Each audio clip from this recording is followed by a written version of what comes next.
In 2023, I left the best relationship of my life. I don't feel bad for me. I had to do it. I regret nothing! I feel sad about a lot of things, but I regret nothing. Oh really? You regret nothing? Get out of here. Sorry, that was one of my ruminating thoughts that just keeps appearing since the breakup. Apparently it's very normal to have these regretty, remorseful, consistent thoughts. But yeah, I actually can't regret anything because at that time, in the mental space that I was, with the limited knowledge I had about how to make a relationship work, I really only had these two options. One was stay in a situation where my nervous system was being wrecked for an undetermined amount of time, trying to learn and discover critical information about myself, while drowning under the pressure of not being able to deliver sufficiently on the needs of a person who had lost all patience in trying to inspire me to be a better version of myself. Someone who didn't understand where I was emotionally at that point in time, while neither of us knew how to approach the relationship from a place of love and respect and compassion. And you know, that was all from the comforts of having a beautiful home, financial security, and a bed that might as well have been a cloud. Or two, leave. I had to leave so that I could expedite the process of learning that critical information about myself, and so that I could assess the relationship objectively out of all the emotional chaos, and I could stop living in this constant state of guilt of not being able to provide the proper love to the person that I loved, and I had to do all that by deciding to live out of my car and be a nomad. I could either pursue personal growth or stay in my relationship, but I couldn't do both. And my ex is a great human, and it was the best relationship I've ever had. But there's just no way that I could have got to where I am now, psychologically, as quickly, by staying in the relationship where I was dealing with all those bullshit communication problems.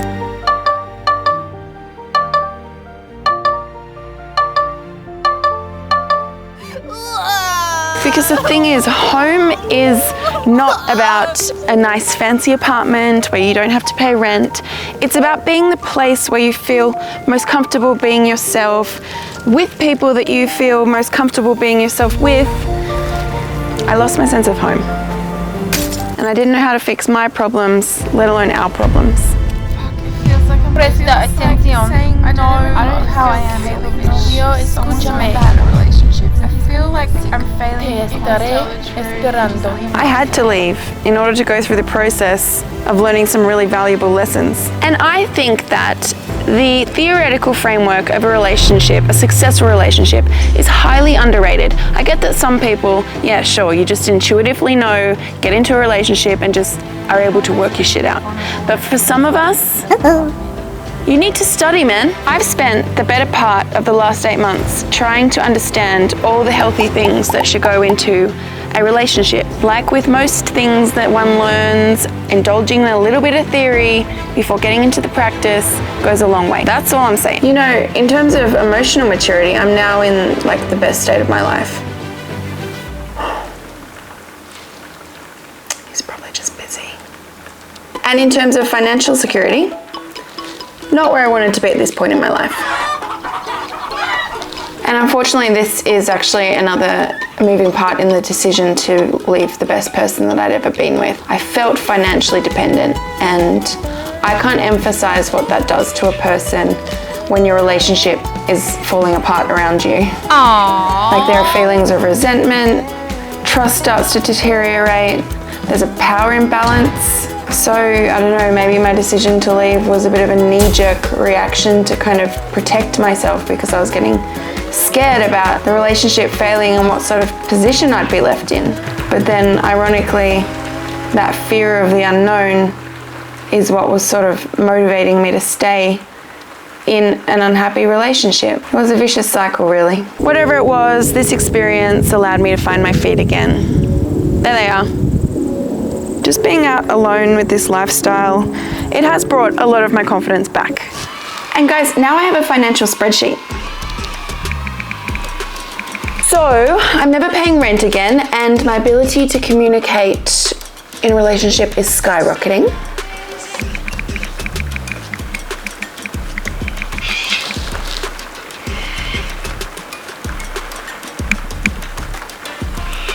So even though I don't have a bookshelf and all the beds that I sleep in have dogs in them, Well, the things I could tell you about budgeting, problem solving, listening, self-soothing. They're things I could do to you.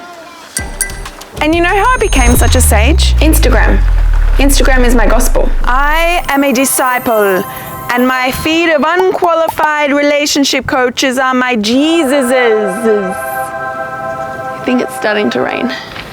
It started to rain, but so I think that I've been able to accelerate a lot of the learnings that I've had by kind of putting them into practice with dating. Like, you know, like having little tests of relationships before the final exam. And I'll tell you what, there is nothing quite like being forced to learn how to self-soothe because you're being messed around by a 32-year-old Nigerian fuckboy. Wow. The good thing is, no one that I date seems to care that I'm homeless. If anything, it's like a bonus. Like, we just get to have like nice free trips all the time, staying in different places and different beds and things. And it's like perfect for me because I get to stay at home during the week by myself, working, being productive, being creative, filling my cup. And then on weekends, fun. And who even knows if my relationship would have worked with my ex if I was this relationship woke before we broke up. I liked getting up early, he liked going to bed late, he liked going out, I liked staying in, I liked space, he liked squeezing my head all the time. The regret for me is just that it wasn't really given the chance that it needed because I wasn't equipped with the tools and support that I needed. A really sad part of this is that I did get to a point on this personal growth journey where I asked my ex if he could love me again, and he said he couldn't, so that sucked. Hey look, the sun's back. So yeah, I sacrificed all the materialistic things and I sacrificed my best friend to make room for the personal growth that I needed, more than I needed materialistic things, and that I needed in order to appreciate and understand my best friend. And I am a slow learner, but now I'm a beacon of wisdom. And I'm seeing someone now who I know is going to watch this because everyone I date becomes a subscriber.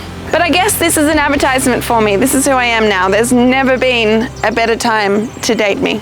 I live out of my car, but I'm emotionally stable and I take the time to get to know you. I like to cook, I'm good with animals, I can apologize without getting defensive. Wow.